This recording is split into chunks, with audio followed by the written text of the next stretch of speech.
তুমি চুল কাটো ওদের মতো কইরা, তুমি দাড়ি কাটো ওদের মতো কইরা, তুমি বিয়ে শাদীর প্রোগ্রাম সাজাও ওদের মতো কইরা, তোমার বিবির পোশাক পরাও হিন্দি সিনেমার সিরিয়াল দেখা ওই নষ্ট ভ্রষ্ট বেশ্যাদের পোশাক পরাও, তোমার সব কিছু সাজে ওদের মতো করে। নবীর চরিত্রের সুন্নাত তোমার ভালো লাগে না, শ্রেষ্ঠ নবীর শ্রেষ্ঠ আখলাক শ্রেষ্ঠ উম্মত হয়ে তোমার পছন্দ হয় না, ওইটা ধারণ করতে পারো নাই, খোদার কসম তুমিও আস্তে একটা পাগল, মাথা নষ্ট পাগল। কথা বল, স্মার্টগিরি দেখাও, তুমি মিয়া পাগল। বলেন না? একটু লাগতেছে না? আচ্ছা মলম লাগাই তুমি, অসুবিধা নাই, লাগলে কিছু করার নাই। لقد من الله على المؤمنين إذ بعث فيهم رسولا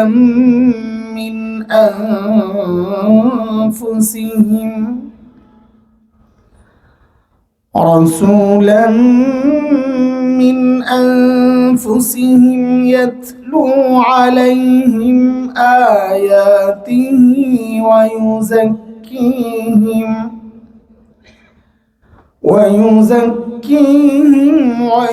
ويعلمهم الكتاب والحكمة وإن كانوا من قبل لفي ضلال مبين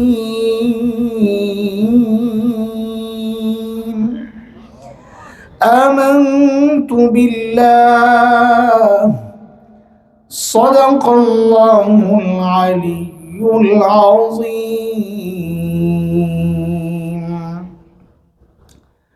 মাদ্রাসাতুল আজিজ আল ইসলামিয়া কর্তৃক আয়োজিত হাফেজ ছাত্রদের দস্তারবন্দি উপলক্ষে অনুষ্ঠিত আজকের এই বার্ষিক ওয়াজ মাহফিলের মুহতারাম সভাপতি, উপস্থিত হযরত উলামায়ে কেরাম, মুরব্বিয়ানে আযম, দূর দূরান্ত থেকে আগত ইসলাম প্রিয় সুধী সমাজ, প্রিয় ছাত্র ভাইয়েরা, যুবক বন্ধুরা, পর্দার আড়ালের মা ও বোন, আল্লাহ সুবহানাহু ওয়া তাআলার অশেষ মেহেরবানি, করুণা, দয়া, যে মহান মালিক লাখো কোটি মানুষ থেকে বাছাই করে দিন এই মাহফিলে আমাকে আপনাকে আসার বসার কিছু কথা বলা ও শোনার তৌফিক দান করেছেন, সেজন্য মহান রবের শুকরিয়া আদায় করি, জবান খুলে প্রাণ খুলে কালিমাতুশ শুকর উচ্চারণ করি, আলহামদুলিল্লাহ। এতক্ষণ পর্যন্ত আমাদের অত্যন্ত প্রিয় ভাই হযরতুল আল্লাম জনাব নাজমুল হাসান মানিকগঞ্জি হাফিজাহুল্লাহ, মাঝে মাঝে আমি দ্বিধায় পড়ে যাই যে আজকে আমার সাথে দোস্তের বয়ান, দোস্ত তো কিছু বললো না আমারে, পরে আয়াতি হিরা দোস্ত না, এটা কালা বেটা নাজমুল। পুরা আমি প্রথমত বিশ্বাসই করতাম না, পুরা মনে হয়তো যেন আইয়ুব সাহেব বয়ান করতেছে। হ্যাঁ, পরে দেখি যে না, আইয়ুব সাহেব না, এটা আমাদের নাজমুল সাহেব। মাশাআল্লাহ, গলাও সুন্দর, নকলটাও করতে পারছেন ভালো কইরাই। মানুষ এক এলাকার, আল্লাহ তাআলা জবানে, কণ্ঠে, আমলে আরো বারাকা দান করেন। আল্লাহ তাআলা মকবুল আমল, আল্লাহ তাআলা সবার কাছে গ্রহণযোগ্য বানায় দেন। যে কথাগুলো বলছিল মাওলানা, ওই কথাগুলোর সূত্রেই আমি কিছু কথা বলতে চাই। এখন বিভিন্ন প্রোগ্রামে যায় চিন্তা করি কি বলবো, এত বলতেছি প্রতিদিন বহু জায়গায়, বলতে বলতে একই এলাকায় কতবার যাওয়া হচ্ছে, কি বলবো আর। তো মাঝে মাঝে এই পদ্ধতি এটা গ্রহণ করি, আগের বক্তা যিনি যে কথা বলতেছিলেন ওইটার এটাই না আগায় নি। কোথাও কখনো যায় এমন করি যে বাচ্চারা তিলাওয়াত করে, ওই তিলাওয়াতকৃত আয়াতগুলোর সামনে রেখে দুইটা কথা বলা শুরু করি। তো আজকেও আমার ভাইয়ের ওই কথার সূত্রেই কিছু কথা বলতে চাই, যে নবী আলাইহিস সালাতু ওয়াস সালামের সুন্নাহ মানার প্রতি আপনাদেরকে তাগিদ দিচ্ছিলেন। আগে কি বয়ান করছেন আমি জানি না, আস্তে আস্তে যা শুনছি, শুরুতে একটা কথা একটু মাথায় ঢুকায় রাখেন, নবীকে আমরা কেন মানব, সহজ কথা, ইমানদাররা। বহু কারণের মধ্যে একটা যৌক্তিক কারণ, আমার কাছে হাজারো কারণ আমি দেখি, কিতাবে পড়ছি, বড়দের মুখে শুনছি। একেবারে সহজ একটা কারণ আপনাদেরকে শোনাই, এটা না বোঝার কোনো কারণ নেই। একটা তো আছে, নবীর সুন্নত মানবো কেন, আল্লাহর হুকুম, শেষ কথা, শেষ, এরপরে আর কোনো কারণ থাকে না। আরেকটা আছে, নবীর সুন্নত কেন মানবো, যে নবী যে কাজ যে তরিকায় করেছেন, বিজ্ঞানীদের গবেষণা হচ্ছে ওই কাজটা এর চেয়ে সুন্দরভাবে করার আর কোনো পদ্ধতি নেই। নবী যে পদ্ধতিতে খেয়েছেন, স্বাস্থ্যের জন্য উপকারী, এর চেয়ে সুন্দর পদ্ধতি আর হইতে পারে না। আমার নবী সাল্লাল্লাহু আলাইহি ওয়াসাল্লাম যেভাবে ঘুমিয়েছেন, স্বাস্থ্যের জন্য উপকারী, আর চেয়ে সুন্দর পদ্ধতি আর হইতে পারে না। আমাদের নবীর প্রত্যেকটা কাজ বিজ্ঞানসম্মত, এটাও একটা কারণ। কিন্তু আমি যে কারণটা আজকে বলি সেটা এক ভিন্ন কারণ। ধরেন আপনাদের এই এলাকার কেউ বিয়ে ঠিক হয়েছে, বিয়ে ঠিক করবে, তো একটা স্যুট বানাইতে অর্ডার দিছে। স্যুট যত বড় কোম্পানি ব্র্যান্ড, মাপটা নেওয়ার সময় ওরা টাইম অতটা লস করে, মানে ভাব দেখা আমরা অনেক যত্ন নিয়ে বানাইতেছি, এটা কইরা বিলটা বানায়। কাম তো একটাই, 5 মিনিটের কাম আধা ঘন্টা লাগে মাপ দিতে। এই সুন্দর করে মাপটা রাইখা যেদিন ডেলিভারি দিবে, স্যুট আনতে যায় দেখেন মাশাআল্লাহ, হাতা একটা লম্বা তো ঠিক আছে, আরেকটা অর্ধেক। কদ্দুর হয়েছে টোটাল? আরে হাত কদ্দুর হয়েছে টোটাল? 1 হাত পুরা, আরেক হাতের অর্ধেক, তো মোট কত হয়েছে? 1.5 হাতে। কথাটা বলেন না কেন? এই 1.5 হাতের হাতা এই স্যুট আপনি নিবেন? বলেন তো জোরে। কেন নিবেন না? আপনারা জানেন কেন নিবেন না, কিন্তু আমি একটা বাক্য বলি, ওইটারে বললেন তো আমার বুঝাইতে সহজ হবে। বলেন মাপ ঠিক নাই, এটাই তো নাকি নাকি না? হ্যাঁ, তা আবার জিজ্ঞেস করে এই 1.5 হাতের স্যুট নিবেন? কেন নিবেন? মাপ ঠিক নাই। আচ্ছা, হাতার সাইজ তো ঠিক আছে, কিন্তু এদিক দিয়ে চিপা হওয়ার কারণে হাতটা ঢুকে না, নিবেন? কেন নিবেন না? মাপ ঠিক নেই। মাশাআল্লাহ, এটাও ঠিক আছে, মাপ হাতার ঠিক আছে, হাতা ঢুকছে, সাইজ লম্বা সব ঠিক আছে, কিন্তু বোতাম লাগানোর সময় দেখে যে শুধু বুকের বোতামটি লাগাইছে, পেটের বোতামটি আর লাগানো যায় না, পেটটা বেরিয়ে গেছে। কি রে ভাই, এটা কি করলেন? এটা নতুন একটা ফ্যাশন, নিবেন? কেন নিবেন? আরো জোরে কম। মাপ ঠিক নাই। দোস্ত, একটা সামান্য স্যুট মাপ ঠিক না হইলে আপনি অর্ডার ক্যান্সেল করেন, নিতে চান না, নিবেন না। তো মনে রেখেন, আমার এই জীবনকে চালানোর জন্য আল্লাহ তাআলা আমাদেরকে একটা যে অর্ডার করছেন, হুকুম দিয়েছেন আমলের, এর জন্য একটা মাপ দিয়েছেন আল্লাহ তাআলা, যে তুমি যে কোনো কাজ এই মাপে করবা। সেই মাপটা কি? আল্লাহ বলেন, লাকাদ কানা লাকুম ফি রাসূলিল্লাহি উসওয়াতুন হাসানাহ। তোমার মাপ হচ্ছে তোমার নবী, তোমার মাপ হচ্ছে তোমার নবী।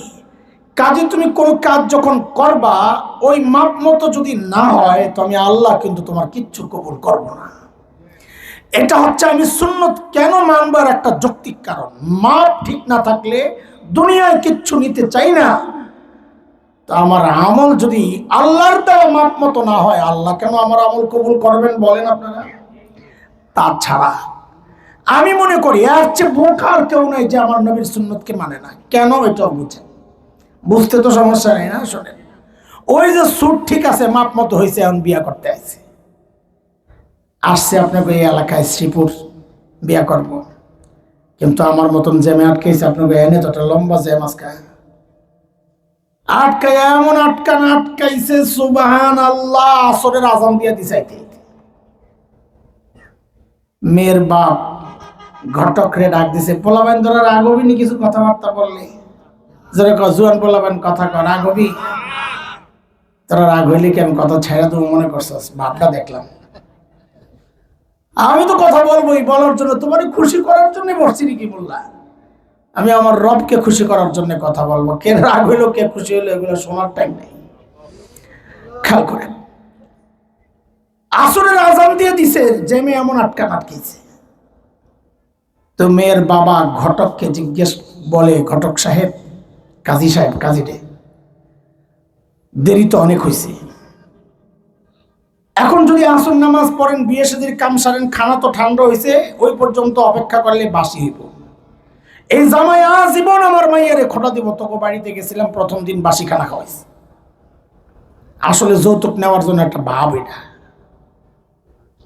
দেন কি করা, বিয়ে শাদী পরে হোক, আগে খাওয়া দাওয়া সারে।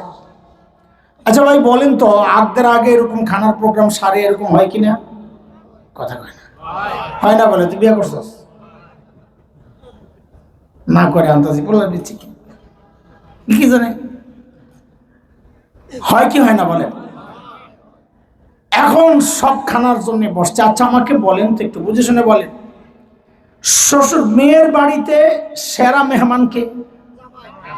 জামাই। সাবাস। এই প্রোগ্রাম উপলক্ষে যত ভালো খাবার তৈরি হয়, সবচেয়ে ভালো খাবারটা কার সামনে দেওয়া হয়? সেরা মেহমানের সামনে সেরা আয়োজন। এই তো নাকি? কি দিছে? বড় প্লেটের মধ্যে আস্তা খাসি, আস্তা মুরগি, নানান রকমের কাবাব টাবাব দিয়া টিয়া সাজায় একদম দিছে। জামাই বাবু স্মার্ট জামাই। কোন জামাই রে বলো ভাই? জোরে কও না একটু। কোন জামাই? স্মার্ট জামাই।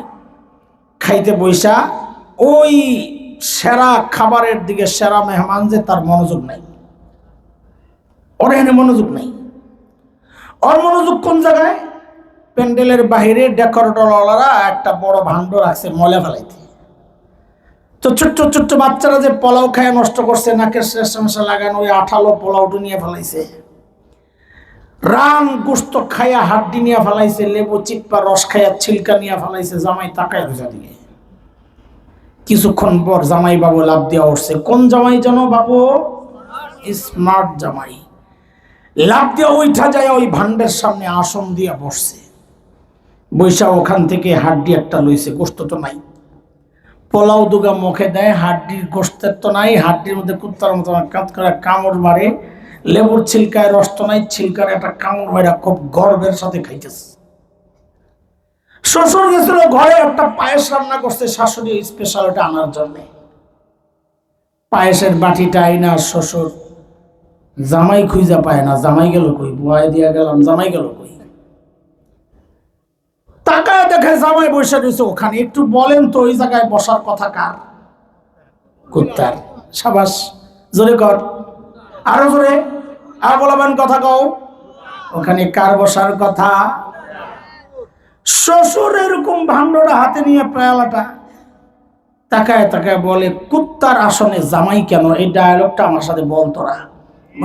কুত্তার আসনে, আরো জোরে, আমার আমি যা বলি পুরোটা বলো। কুত্তার আসনে জামাই কেন?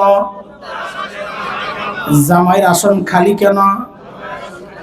আবার বলো, কুত্তার আসনে জামাই কেন? জামাইয়ের আসন খালি কেন? ঠিক আছে তো, কথাবার্তা না? আচ্ছা একটু বলেন তো, এই জামাইয়ের কাছে মাইয়া দিবেন? মুরব্বীরা কথা কন। পোলাবেন তোমরা কথা কও, বোন দিবা? আপনজন কাউরে বিয়া দিতে দিবা?